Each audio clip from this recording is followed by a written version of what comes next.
Hello everyone, welcome to RBL academy. क्या आप सभी जानते हैं, दुनिया के सबसे भीषण युद्ध के बाद बना संयुक्त राष्ट्र एक ऐसा वैश्विक सपने का प्रतीक था जहां ताकत नहीं बल्कि संवाद बोलेगा और युद्ध नहीं बल्कि शांति जीतेगी। लेकिन आज जब युद्ध, वीटो पॉलिटिक्स और शक्ति संतुलन फिर से हावी हो रहा है, तो एक गंभीर सवाल खड़ा होता है। क्या संयुक्त राष्ट्र अब भी वैश्विक शांति का सबसे बड़ा प्रभावी मंच है? आइए मिलकर इस वीडियो में आप सभी के साथ डिस्कस करते हैं यूनाइटेड नेशन की स्थापना कब और क्यों हुई। साथ ही साथ समझेंगे यूनाइटेड नेशन का इतिहास क्या रहा है। आप सभी जानते हैं, डोनाल्ड ट्रंप ने एक नई संस्था बोर्ड ऑफ पीस के बारे में अनाउंस किया है, जिस पर हमने आपके लिए एक डेडिकेटेड वीडियो तैयार किया है। यदि आपने नहीं देखा तो जरूर देखिएगा। इस वीडियो में ये भी समझेंगे यूनाइटेड नेशन के क्रम में बोर्ड ऑफ पीस की क्या प्रासंगिकता है। चलिए वीडियो को स्टार्ट करते हैं। यदि आप सभी आरबीएल एकेडमी पर नए हैं तो सब्सक्राइब आरबीएल एकेडमी, ऐसे डिटेल्ड एनालिसिस वीडियो मिलते रहेंगे। नमस्कार। चलिए आज बात करते हैं संयुक्त राष्ट्र यानी यूनाइटेड नेशंस की। अगर किसी भी सरकारी परीक्षा की तैयारी चल रही है तो ये टॉपिक कितना ज़रूरी है ये बताने की ज़रूरत नहीं। हम इसकी शुरुआत से लेके आज की बड़ी चुनौतियों तक हर पहलू को अच्छे से समझेंगे। तो देखिए आज हम अपनी चर्चा को कैसे आगे बढ़ाएंगे। सबसे पहले हम इसकी स्थापना और मकसद को समझेंगे, फिर इसकी जो मुख्य संस्थाएं हैं उनके बारे में जानेंगे। इसके बाद भारत की भूमिका पर बात करेंगे, सुरक्षा परिषद में सुधार की जो मांग उठ रही है उसे देखेंगे, एक नई चुनौती का विश्लेषण करेंगे और हाँ, आखिर में परीक्षा के लिए एक क्विक रिवीजन भी करेंगे। तो सबसे पहला और सबसे ज़रूरी सवाल, आखिर संयुक्त राष्ट्र की ज़रूरत पड़ी ही क्यों? आइए इसके बनने के पीछे की कहानी और इसके असली मिशन को समझते हैं। संयुक्त राष्ट्र की कहानी पता है, एक बहुत बड़ी नाकामी से शुरू होती है। इससे पहले एक संगठन था, राष्ट्र संघ या लीग ऑफ नेशंस, लेकिन वो दूसरे विश्व युद्ध की तबाही को रोकने में बिल्कुल फेल हो गया। और इसी नाकामी ने दुनिया को ये सोचने पर मजबूर किया कि हमें एक ज़्यादा मजबूत, ज़्यादा असरदार वैश्विक संस्था की ज़रूरत है। अब देखिए, ऐसा नहीं है कि यूएन एक ही दिन में बनकर तैयार हो गया, नहीं, इसके पीछे एक पूरी कहानी है। कई साल लगे। जैसा कि इस टाइमलाइन में दिख रहा है, 1941 के अटलांटिक चार्टर से इसकी नींव करनी शुरू हुई, फिर कई बैठकें और सम्मेलन हुए और आखिर में 24 अक्टूबर 1945 को ये रस्मी तौर पर अस्तित्व में आया। तो अब ये तो समझ आ गया कि यूएन क्यों और कैसे बना, पर सवाल ये है कि ये काम कैसे करता है, इसकी बनावट कैसी है। चलिए देखते हैं। देखिए, संयुक्त राष्ट्र का पूरा ढांचा आप कह सकते हैं कि 6 बड़े खंभों पर टिका है। इसमें महासभा है, सुरक्षा परिषद है, अंतर्राष्ट्रीय न्यायालय है। इन सब का अपना अपना काम है, कानून बनाने से लेकर शांति और सुरक्षा तक। हाँ, ये बात ध्यान रखने वाली है कि इनमें से एक अंग, न्यासी परिषद, अब 1994 से एक्टिव नहीं। लेकिन इन सब में जो सबसे ज्यादा ताकतवर है वो है सुरक्षा परिषद। इसमें कुल 15 सदस्य होते हैं, पर असली पावर जो है वो सिर्फ 5 स्थायी सदस्यों के पास है।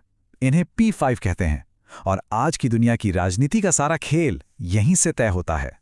और इन P5 देशों की असली ताकत आती है वीटो पावर से। अब ये वीटो पावर है क्या? इसका सीधा सा मतलब है कि ये 5 देश, अमेरिका, ब्रिटेन, फ्रांस, रूस और चीन, इनमें से कोई एक भी अगर किसी प्रस्ताव के खिलाफ हो जाए तो वो प्रस्ताव वहीं रुक जाएगा, भले ही बाकी 14 सदस्य उसके पक्ष में क्यों ना हो। अच्छा, तो यूएन असल में करता क्या है? चलिए अब इसके काम को देखते हैं और ये भी समझते हैं कि एक संस्थापक सदस्य होने के नाते भारत की इसमें क्या और कितनी अहमियत रही है शुरू से लेकर अब तक। भारत की भूमिका को समझने के लिए बस ये एक नंबर काफी है, 2.5 लाख से भी ज्यादा। जी हां, इतने भारतीय सैनिकों और कर्मियों ने दुनिया भर में यूएन के शांति मिशनों में अपनी जान जोखिम में डालकर सेवा दी है। ये दुनिया के सबसे बड़े योगदानों में से एक है। भारत तो यूएन की नींव रखने वाले देशों में से एक रहा है, मतलब शुरू से ही एक अहम खिलाड़ी। इसने सिर्फ सैनिक ही नहीं भेजे, बल्कि जब भी उपनिवेशवाद और रंगभेद जैसे मुद्दों पर बात हुई तो भारत ने हमेशा विकासशील देशों की आवाज बनकर उसे पूरी मजबूती से उठाया। और यहीं से हम आते हैं संयुक्त राष्ट्र से जुड़े सबसे बड़े और सबसे गर्म मुद्दे पर, इसके सबसे शक्तिशाली अंग यानी सुरक्षा परिषद में सुधार की लगातार बढ़ती हुई मांग। देखिए, सुधार की मांग के पीछे का तर्क बहुत सीधा सा है। आज का जो सुरक्षा परिषद है वो असल में 1945 की दुनिया का एक फोटो है, जब दूसरा विश्व युद्ध खत्म हुआ था। लेकिन आज की दुनिया तो पूरी तरह बदल चुकी है। आज भारत, ब्राजील, जर्मनी और अफ्रीका के देशों की भूमिका कहीं ज्यादा बड़ी हो गई है। तो ये मांग उठा कौन रहा है?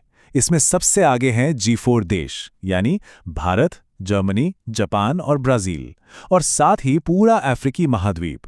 ये सभी देश सुरक्षा परिषद में स्थायी सदस्यता चाहते हैं ताकि दुनिया के बड़े फैसलों में उनकी भी बराबर की हिस्सेदारी हो। अब जब यूएन में सुधार की बात इतनी धीमी चल रही है, तो इसी बीच एक बिल्कुल नया और कह सकते हैं कि एक विवादास्पद आइडिया सामने आ रहा है, जो यूएन के मूल सिद्धांतों पर ही सवाल उठाता है। इस आइडिया का नाम है बोर्ड ऑफ पीस।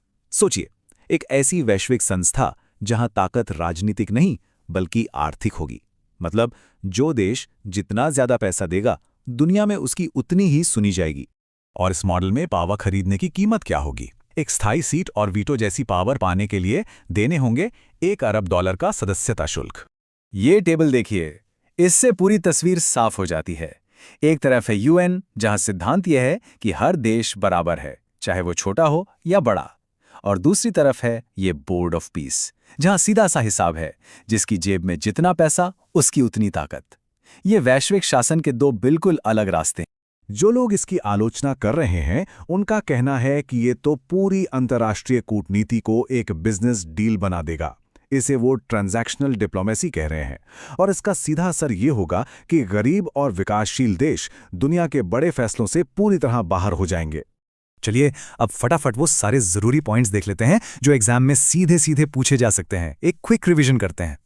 सबसे पहली और सबसे जरूरी तारीख, इसे तो बिल्कुल याद रखना है, 24 अक्टूबर 1945। यही है यूएन का स्थापना दिवस, और हर साल इसी दिन को यूएन डे के तौर पर मनाया जाता है। दूसरा जरूरी नंबर, संयुक्त राष्ट्र में कुल कितने सदस्य देश हैं? तो आज की तारीख में ये संख्या है 193। और आखिरी फैक्ट जो याद रखना है, यूएन में शामिल होने वाला सबसे नया देश कौन सा है? तो वो है दक्षिण सूडान, जो साल 2011 में इसका 193वां सदस्य बना। तो आखिर में ये हमें एक बहुत बड़े सवाल के साथ छोड़ जाता है। हमारी दुनिया का भविष्य किस रास्ते पर चलेगा? क्या वो रास्ता बराबरी का होगा, जहां हर देश की आवाज की कीमत हो, या फिर वो रास्ता सिर्फ ताकत और पैसे का होगा, जहां कमजोर की कोई नहीं सुनेगा? यही वो सवाल है जो आने वाले समय में अंतर्राष्ट्रीय संबंधों की दिशा तय करेगा। दोस्तों, मैं उम्मीद करता हूँ आप सभी को यूनाइटेड नेशन और बोर्ड ऑफ पीस के बारे में डिटेल में जानकारी मिली होगी। आप सभी को कमेंट सेक्शन में बताना है यूनाइटेड नेशन में सुधार की कितनी आवश्यकता है। अपने विचारों को कमेंट सेक्शन में जरूर लिखिएगा। यदि आप सभी को वीडियो पसंद आया है तो सब्सक्राइब टू आरबीएल एकेडमी और वीडियो को लाइक करके अपने सभी दोस्तों तक पहुँचाने का प्रयास कीजिएगा। मिलते हैं नेक्स्ट अपडेटेड वीडियो के साथ।